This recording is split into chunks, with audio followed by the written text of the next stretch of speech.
Hello and welcome. You're with Headlines Today. I'm Rukmani Vishwanath. The countdown has begun to the Union Budget 2013-2014. All eyes are on the Finance Minister P. Chidambaram as he gets set to unveil what many hope will be measures to revive a slack economy and also ease some of the price pressures on the common man and ease some of the burden of taxes that is being felt. Now, who has been the best finance minister for India? Business Today polled 98 top Indian corporate honchos and came up with some interesting results. Joining us in the studio for some perspective on these results are Rajiv Kumar, economist, former DG FICCI, joins us in our Noida studio. Mr. Kumar, thank you for joining us. Gurcharan Das, author, columnist and economic affairs expert, joins us from Bombay. Lower Parel and Devinder Sharma, agriculture policy expert, joins us from Chandigarh.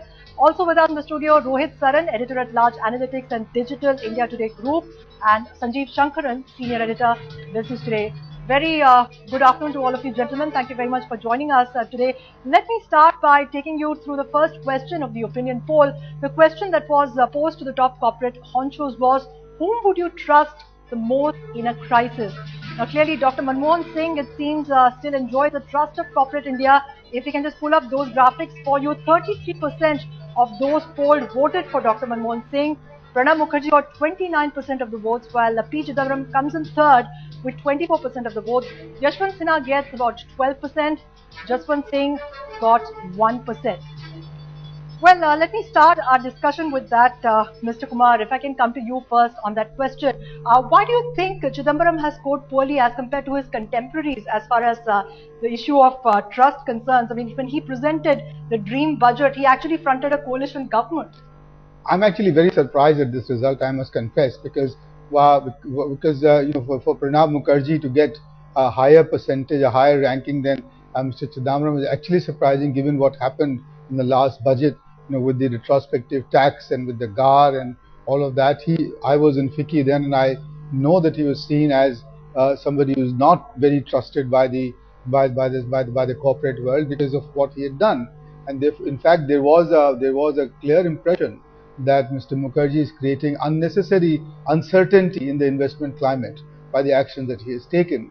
About Dr. Manmohan Singh, the trust is there because he was considered as the breakthrough finance minister, and people still remember him very more fondly as a finance minister than remember him as a prime minister. So that's why I think they are giving him the benefit of the doubt. The only thing that I want to add is that I think Yashwant Sinha not being trusted is just simply short memories rather than anything else. Right. In fact, Sanjeev, we were talking about that some time back.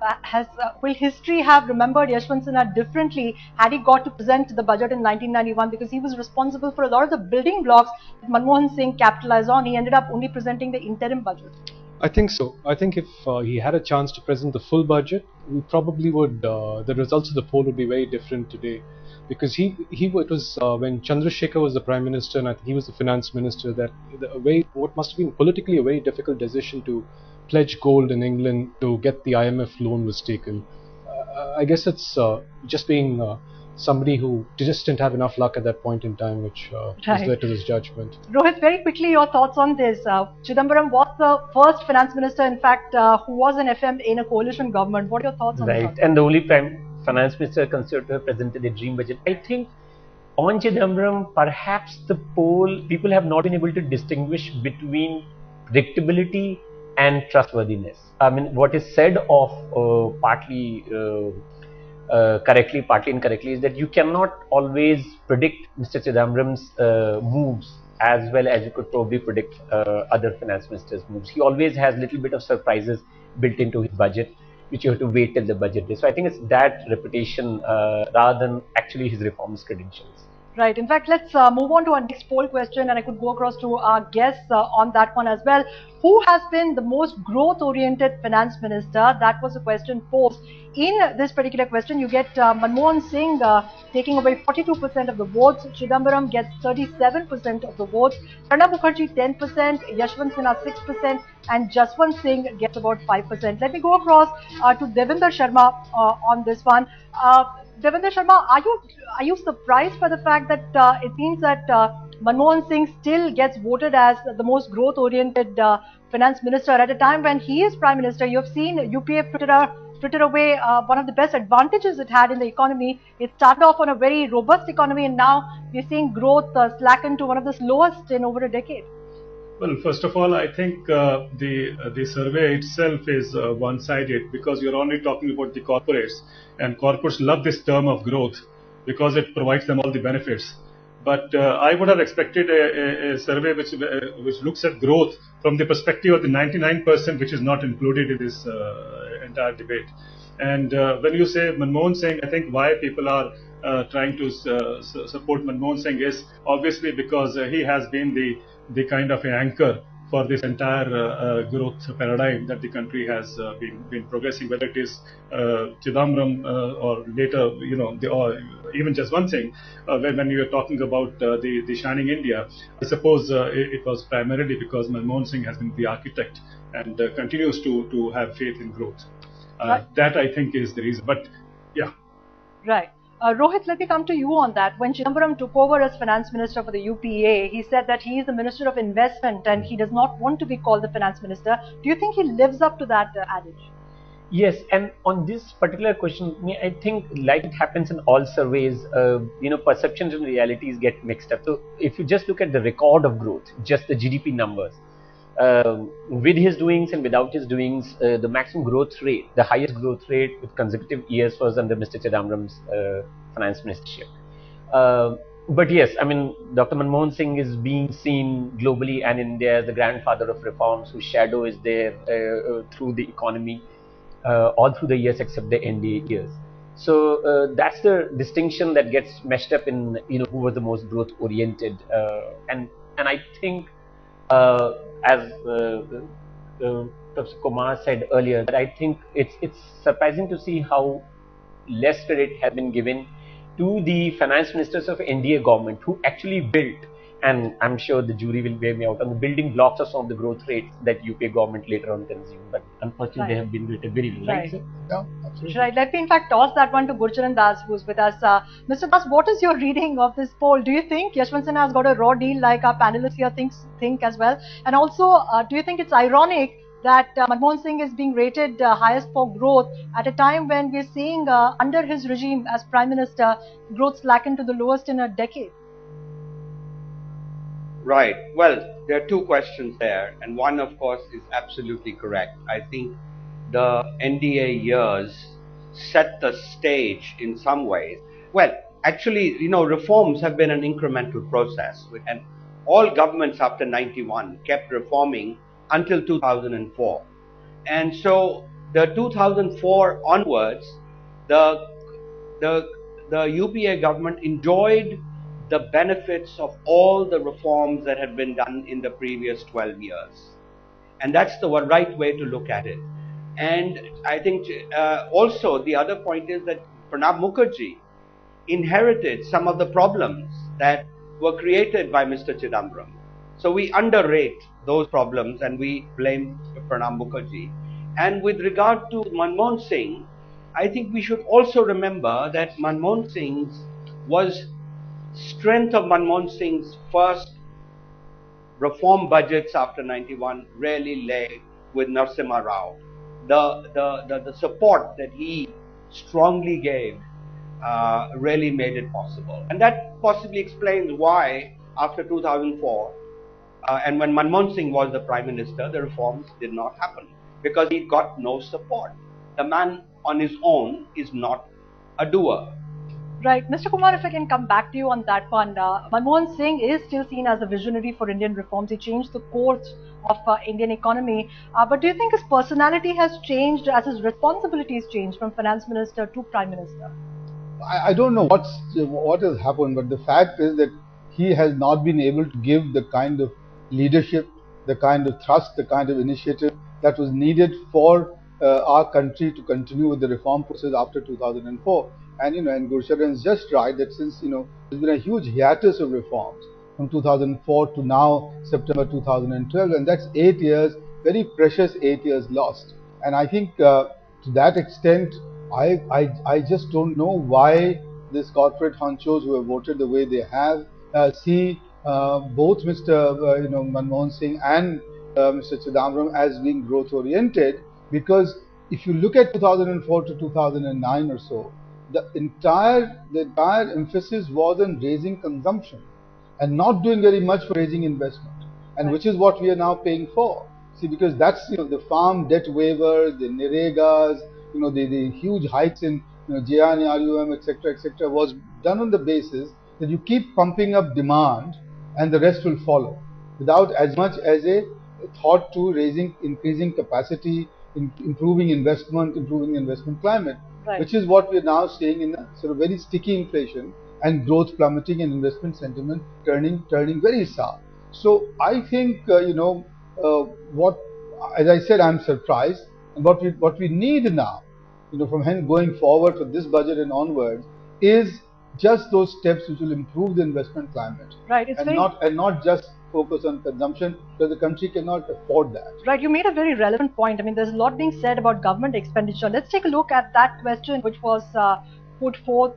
Who best kept a check on wasteful government expenditure? 38% believe that it was Dr. Manmohan Singh. 28% felt it was P. Chidambaram. 17% felt it was Pranab Mukherjee. 11% for Yashwant Sinha, and 4% for Justin Singh. Now, let's also pull up that graphic for you, where a lot of these schemes that you just mentioned, by many have been considered perhaps having allocations without really factoring in what the total cost would be to the exchequer. We are talking about various schemes like Manrega, we're talking about various other schemes, the food security bill, amongst other things. Let me go to Devinder Sharma on that one. Devinder, do you think that it is unfair to call a lot of this expenditure for these development oriented schemes as being wasteful expenditure? Is it not an issue of implementation not being as effective as it should have been? Well, I have seen that whenever we provide the funds for social programs, it's always dubbed as a wasteful expenditure. So we are not surprised. But when the allocation was made for Narega and also for the loan waivers, 74,000 crores eventually, there was all talk of they're wasting money, but I think all the finance minister of this country have been indulging in wasteful expenditure, because they are the ones who have been exempting the corporates for the taxes, and this is under the revenue foregone category. So I think from 2004 2005 till today, we have had approximately 27 lakh crores being given away to the corporates as tax exemption, which I think is completely wasteful expenditure and should have been curbed. Despite we have been told by some of the corporate houses that this is not wasteful expenditure. I know that, but the fact of the matter is it is wasteful expenditure. It hasn't turned out into any benefit for the country, and except it has strengthened the bottom line of the corporates. So I think the finance ministers have been very kind to throw the money but Devinder, that figure is just not right. This is wrong. Right, Devinder, that figure is just not right. This has been bandied about so much, is 27 lakh crores. Please look at that table which is contained in the budget papers about revenue foregone, and you will see, and I've written articles on that 85 to 88% of that revenue foregone is, for example, lower taxes on necessities. It's on export taxes which are not charged, because nowhere in the world do you export taxes. To say that the government has exempted 27 lakh crores of the corporate is just not the right thing to do, because that's what let me answer that. Let me answer that. You have done a paper justifying the corporate. Your entire work is to justify the corporate. So I'm not surprised by looking at that. Why is my entire work to justify the corporate? There is no reason. No, we have seen that debate, entire discussions. The fact of the matter is, when you give something to the poor of the country, including the food bill, everyone is up in arms. As if we are wasting expenditure. But where is the advantage of that expenditure which went into corporates as tax exemptions? The exports are down, the manufacturing is down, the industry is down, everything is down. And what are we trying to say that it benefits? All right. Let me in fact get in a word. Let me get in a word from Gurcharan Das, who's trying to come in here and make a point. Mr. Das, what are your views on this? Is it really wasteful expenditure that we are talking about here? What do you think? Well, it comes down to whether you teach someone to fish or whether you give them fish. And if you just give people fish, then you don't create a sustainable economy which becomes self-generating. When you build a road, there's a very recent study. I mean, when you build a road, the benefits last for years and years in terms of jobs and that it creates and the factories that come around that road. A recent study has just come out by the World Bank, which has assessed the golden quadrilateral from 2001 to 2007, and they have shown a massive gain for the country in terms of manufacturing, in terms of productivity, in terms of labor employment within 10 kilometers of the golden quadrilateral. So this is the difference. When you give people food and if you give them subsidies, these are just for the day. But when you build roads and schools and healthcare, those things last for a lifetime. That's a fair point. And that is where, and I think the biggest mistake, if you ask me, the biggest mistake made by people like Manmohan Singh, Chidambaram and the reformers was that they did not counter the rubbish argument of the left, which traded off growth with equity. Right. That there is no trade-off. Growth inevitably eventually results in equity. And so we forgot growth, and that's what we are paying for today. All right, let me And today, the reason, if I may finish, right. If Today, today the reason that people think that the reforms are just help the rich, they have not been able. The reformers did not distinguish between being pro-market and pro-business. Pro-market means you create a competitive economy, and that which helps lower costs, which helps raise the quality of products, and leads to a rules-based capitalism. Pro-business means you keep the controls in the hands of netas and babus, and this leads to crony capitalism. Now, this is the basic distinction that was not made, and this is why we are in this mess today. And therefore, it's much better for the country to do what China did, which was to build infrastructure rather than give away cheap food, cheap energy, give away cheap free power to farmers, loan waivers. Loan waivers, you know, that is morally just such a bad thing to do. You're giving a signal that I do not respect people who obey, keep their promises. What a terrible thing this has done for the morals of our country. Fair point, Gurcharan Das. In fact, before I come to you, Devinder Sharma, let me toss that to Rohit once again. Much has been said about the government not being able to find the balance between populism and pragmatism. Once again, in the upcoming budget, there is talk that it will go populist. What are your thoughts? Yeah, so one simple, you said about Mr. Chidambaram saying I'm a minister for investment. There's another phrase that he used in one of his budgets under UPA where he said that outlays must match outcomes. Right. He came up in the first or second budgets under UPA, and this wasteful expenditure we are talking about, I think it's not so much about the size and where you spend, how you spend.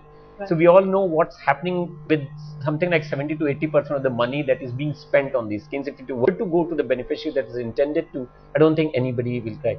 Also, I don't know, I'm just going by what Devinder just now said. I don't think the argument is really about you are helping farmers to deny something to industry or helping industry to deny. It's not either or argument. I mean, industries don't work in their factories, right? Somebody else comes and works. So if you're expanding that, you are helping everybody.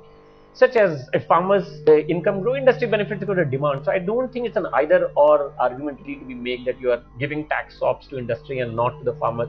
It never happens that way anyway. So I think but you know, the point is clear. If you had spent 70,000 crore in debt waiver, which creates a moral hazard in the economy, because then that gives an incentive to everybody to say that I don't want to pay my debt because, you know, it will be a debt waiver. Instead, if that 70,000 had been spent in improving rural infrastructure, improving irrigation, getting better rural electrification or better rural housing, can there be an argument that wouldn't have been a better way to spend that money? And that's what, and I take quite an exception to what Mr. Sharma has said, Dr. Sharma has said, that, you know, I write for the corporate world, etc. There is an article, I would like to be refuted, that tax revenue foregone, and, you know, unfortunately, even Dr. Amartya Sen has cited that figure. That tax revenue foregone figure is completely a wrong figure, because it doesn't go to the corporates, and he must look at those figures before he says anything. So, you know, the point is that by spending money to increasing entitlements does not mean that you are empowering the people. Right. And what you have to do in a poor economy like us is to empower the people, do things to improve their productivity, and their income generating capacity rather than only induce higher consumption. Right. Let me in fact get in a word from Sanjeev on this. Sanjeev, a lot has been said about populism versus pragmatism, especially as regards the food security bill. What are your thoughts on that? I mean, I agree with Rohit. It's not an either-or situation. It's a choice of any government to spend where they want to, subject to whatever other constraints that they have. That they have to pay off interest and past debt and so on. We probably need to be revisiting this subject more in terms of how you spend the money. Can you get more out of it? Can you get more out of every rupee you spend? Because I'm given to understand from some of the officials in Finance Ministry that almost a third of the food subsidy bill really goes towards administrative costs. Can we do better? Can we get more food actually into the hands of people who deserve by streamlining your administration? Probably that's where you need to focus instead of making it an either-or situation. Okay, let me get in a quick word from Devinder Sharma because he had a lot to say on this subject. It seems the perception is really that it's more about the implementation which does not really happen despite the fact that such huge outlays are earmarked. And despite him saying that I'll match. Well, I'm not surprised at what we are, at the level of discussion. But my point here is the implementation is, of course, we can all blame that. Nobody says we should not improve implementation. But let's look at it. The moment the corporates don't get the benefits from the state, they all start shouting that it is policy paralysis. But tell me, since the independence till today, we have about 320 million people going to bed hungry. Food is rotting in this country, and yet 320 million people go to hungry. Did we ever mention the point that this is policy paralysis? Isn't it policy paralysis when people are living in hunger or dying of hunger? But nobody talked about it. The moment corporates don't get the benefits, everybody is up in arms saying that, oh my God, we must allow FDI and retail, and they're all for benefit of the country, and so on and so forth. That is the point I want to make. You cannot be biased against the 99% of the country by dubbing it as they are the only beneficiaries or recipient of this support or doles. They are not beneficial of doles. You better tune it in a manner that the benefit can be taken of them, taken out of that. And I think that nobody is close to that. But another point I want to say is this feeling that you invest more in roads and infrastructure is a World Bank argument for Europe also. It tells us that hold on please, if you allow me to speak, complete my sentence. The World Bank argument is that subsidies should be diverted into rural infrastructure that is better for the country's economy. And my question to them is, if this is true, then why is Europe, which has rural infrastructure in place, providing the maximum subsidies in the world? They have no answer for this. They only tell us something and ask there's something else for America. All right, Devinder Sharma, we take your point, but the whole argument here is it's not an either-or situation. It's about finding the right balance. All right, let me start with Mr. Kumar there. Did Dr. Manmohan Singh leave more in the pocket for the household? And what about Chidambaram? There are a lot of people who say that he hits you without you even knowing it. Well, that's not entirely true, because in his first stint, remember in the budget, I think 96 or 97, I forget when, his was the dream budget because it's kind of rationalized the tax slab, and it had brought down the sort of highest rate of taxation. It had raised the exemption limit, etc. also. So I mean that's what, when the disposable income was the highest. So I think Chidambaram had done that, and I think it was since his time that you got this some degree of certainty and stability in the tax rates as well.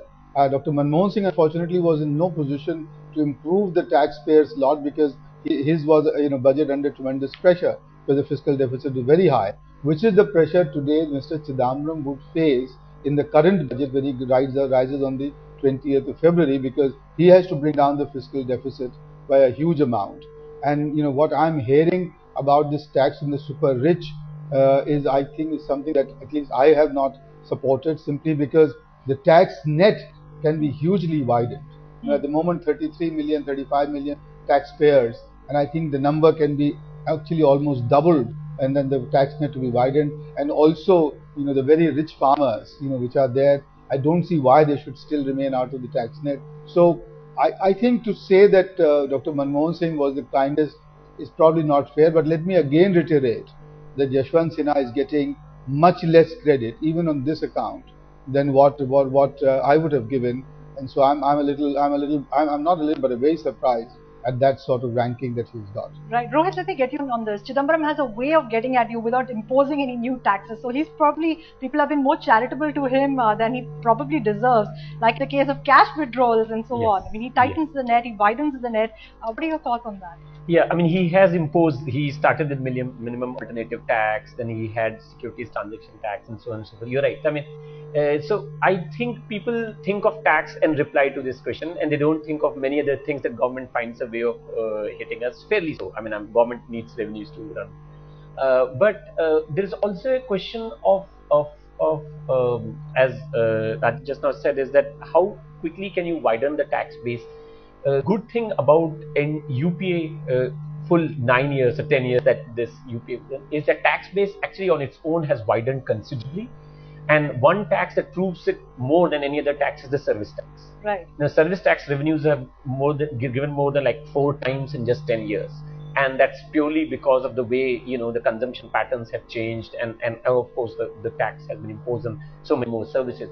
So there is a lot of robustness in the economy, and government revenues show that. The tragedy of and the sadness is that it's like running a company which has had the best revenue and highest profit growth years, and yet is starved for cash because he just spends. Right. He said he's the Minister of Investment, but it turned out to be Minister for Spending or something like that. Yes, in fact, let me ask this one to Devinder Sharma. Devinder Sharma, do you think the super rich should be taxed? Well, there is no reason why they should be taxed. And I remember when Chidambaram presented that dream budget, and I was on various television shows that day, the corporate honchos gave them 10 out of 10, 9.5 out of 10 and so on, which I couldn't fathom then. But now I understand that it was basically because they were exempted. Now, the fact of the matter is, yes, we need to widen the tax base, we need to be rationalizing tax base, all those things are okay. But I don't understand why should government defer GAR? The expectation was that something like 80 to 90 billion rupees would flow in through GAR, and that is something which we must have, which we should have done it, as Pranab Mukherjee had promised. And I think this exemption itself clearly shows that there are all kinds of exemptions being thrown at the face of the corporates, and we want to tax the Aam Aadmi by imposing a still higher service tax. This is unfair. And I think the 40% that somebody has recommended, C. Rangarajan, I think is excellent idea, and we must do it as quickly as possible, but also bring in things like GAR to also be compensate or to additional, or get a revenue from taxes. Can I come in here about the service tax? You see, the service tax revenues have gone up, but they still contribute about, I think, 12% of total tax revenues, while the service sector contributes 60% of GDP. So we are nowhere near what the service sector tax potential is. So that's the first thing. The second thing is that the rich pay the tax, and they should be paying the tax, of course.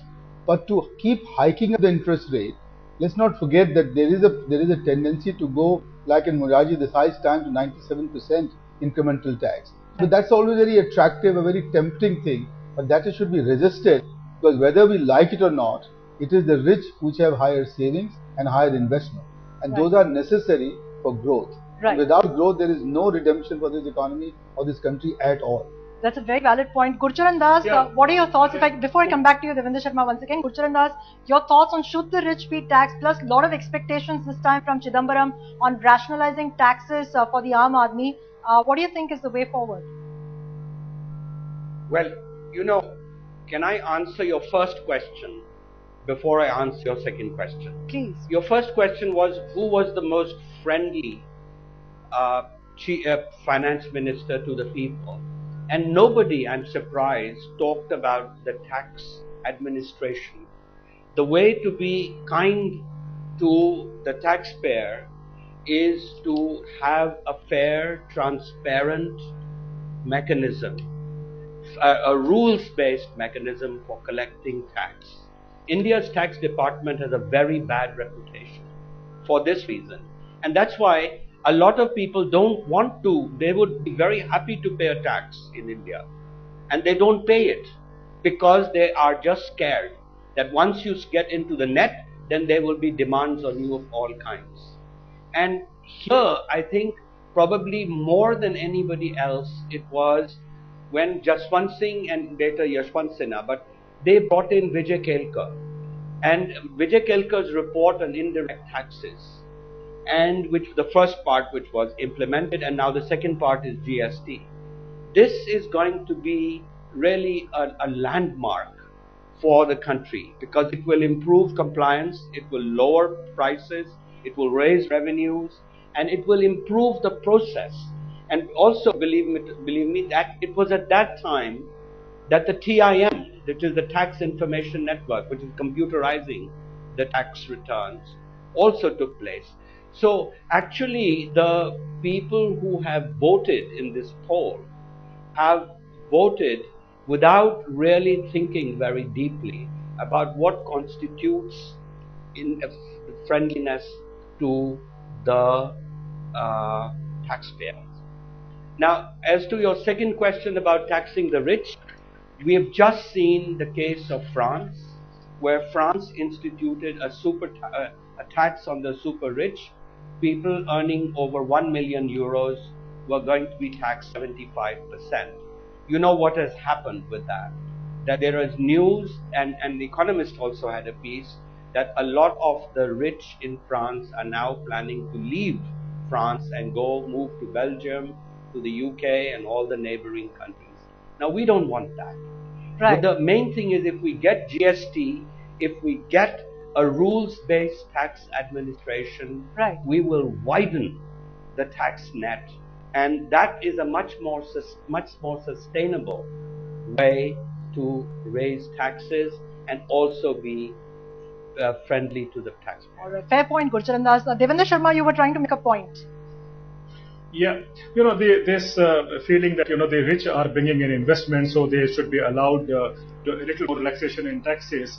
I think it looks very nice, but if you look at this country, all these exemptions that we have given them, including the revenue for exemptions we given them. I was reading a document which says till March in 2012, the rich were actually sitting over a cash reserve of 9 lakh crores, and they are not bringing it out. Now, whereas the finance minister is telling the public sector undertakings who are sitting over cash reserves of 2.5 lakh crores to take it out, otherwise I'll take it away. Why can't why or how will the hoarding of the cash by the rich help the country? They are not investing in the country. Okay, we take a point. The answer to that, Dr. Sharma, is very straightforward. We need to improve the investment climate.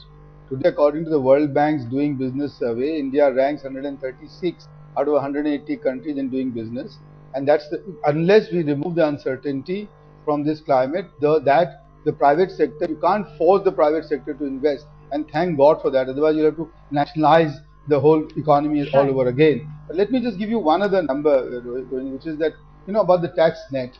India has 250 million households approximately, out of which 35 million are paying tax today. 30 million are poor, or 40 million are poor, and another 30 million are below the tax net, let us assume. That still leaves 30 million households, which are outside the tax net, which should be in there. And if you do that, your tax revenues can swell to the amount that you'll be able to reduce indirect taxation, which, by the way, is the most unfriendly thing for a taxpayer, which we don't notice, because everybody talks about direct taxation. But you got a 33% indirect tax incidence in this country, while China has 17. That hurts the poor the most, which you don't even take care of. One very quick question from Sanjeev. Sanjeev, one of the reasons, perhaps, coming back to the poll, that Chidambaram scored poorly as compared to his contemporaries on this front is because he's a very successful corporate lawyer and deals with taxes, so he knows really how to plug the loopholes as far as corporates are concerned. Yeah, actually, I find Chidambaram the most interesting in terms of an approach to taxation out of the people that we poll. Because he's got, when people talk about Chidambaram, they remember the 97 budget. But if you look at his first stint as finance minister and his second stint, the common thread is that he's tried very hard to actually increase the effective rate of taxation and plug loopholes. The 97, the so-called dream budget, it was only about the headline rate, but actually companies pay effective rate of taxation is far lower than that. It's between 24 and 25% today. Because just before the dream budget, he had another budget where he introduced something called minimum alternate tax, which survives to this day. In his second budget in UPA 1, he introduced something called fringe benefits tax, which was a very unpopular one because the compliance cost was very high. But when he introduced that, he didn't say that I'm introducing a new tax. He said, you should be paying this. I'm obliged to call it by a new name. Okay. So, I mean, yeah, I find his approach to be a lawyer's approach, and it's a very interesting approach. All right. Let's, in fact, take the last question. Of course, the last question was, who do you think has been the best finance minister for India since 1991. 42% of those polled believe it was P. Chidambaram. Surprising because Manmohan Singh really scored really well in all the other parameters. 30% voted for Dr. Manmohan Singh, 11% voted for Pranab Mukherjee, 12% Yashwant Sinha, and 5% for Jaswant Singh. Gurcharan Das, let me come to you first on this. What is your takeaway from this poll, considering that Manmohan Singh seems to have done in so many well in other parameters like trust, managing growth, etc. Why is it that Chidambaram is considered the best finance minister? Yeah, I mean, that is a bit of a surprise. And I would just say, yeah, if I had to vote, I would have voted for Manmohan Singh, but Manmohan Singh backed by Narasimha Rao. That was the real Manmohan Singh. And after that, as I mentioned, every government did incremental, slow reforms. And we don't give enough credit to the finance ministers who participated in that process. The reforms actually really came to an end after 2004. So it's really, you've got to ask yourself how these same people, I don't think polls are important here or popularity, these same people stopped reforming. Manmohan Singh, Chidambaram, this was supposed to be a dream team that we had with Montague as well over there. And they just stopped the process. That's a very good point, Gurcharan Das. In fact, we are a little short on time. Let me take a quick comment from Rajiv Kumar on that. The same people, as Gurcharan Das was saying, have stopped reforming. Yeah, and this is why I'm surprised at the very high ratings that both those people have got. Because that just shows that the people continue to give them the benefit of the doubt, and hope that they will come up with better budgets this time. And really, the coming budget is such a critical one that I hope Mr. Chidambaram rises up to the expectations that this poll has put on him and gives us a real budget which is growth oriented and will take India forward in a much better way. Right. Devinder Sharma, when Obama won the Nobel Prize, a lot of people said that it was an aspirational value. Is this an aspirational value that we are seeing? Chidambaram being the best finance minister, being rated the best finance minister by corporates?